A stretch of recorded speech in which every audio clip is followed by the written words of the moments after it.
is the 26th day of the Omer, which is 3 weeks and 5 days. We continue in the Halachot of Muktze, and the rules of Muktze we're discussing up until now. If something is fit for animal consumption, even if it's not fit for human consumption, it does not have the status of Muktze. It's in the category of food, and it's not considered Muktze. So an example of such a thing could be a person who ate chicken, he ate a certain food, and it has bones. Now those bones might not be edible. Sometimes they are edible, it depends how soft they are for humans. But sometimes they're not edible for humans, but they are edible for animals. So therefore those bones won't be considered to be muktze. Sometimes certain peels of certain fruits are also not edible for humans, but are edible for animals, and they are not considered to be muktze on Shabbat, as well as certain pits would not be edible for humans, but are edible for animals. Now, in order for this rule to be invoked, it has to be animals that are matsui, that are found in the city.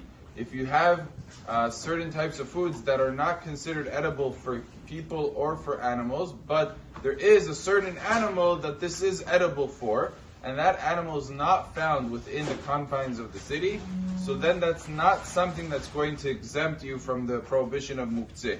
It has to be an animal that realistically you could get to on Shabbat and give it to and would be fine. So it has to be within the confines, within the tchum of what is considered to be the city. Obviously in New York City, that's pretty big, because the cities that we have today are much larger than the cities that they would have in earlier times, and that would include an entire large area, certainly Queens and Brooklyn, and probably some parts of Long Island as well, would be considered part of one big city that would qualify. So as long as there's animals that are common, certainly cows would be common, certainly other types of things would be considered common within the entire range that we're discussing. Most likely, I would imagine, those things would be common. So that would be good enough to take off the prohibition of muktze in those cases. However, animals that are not common, it doesn't help that the fact that there is an animal that might be able to eat this, it has to be on a practical level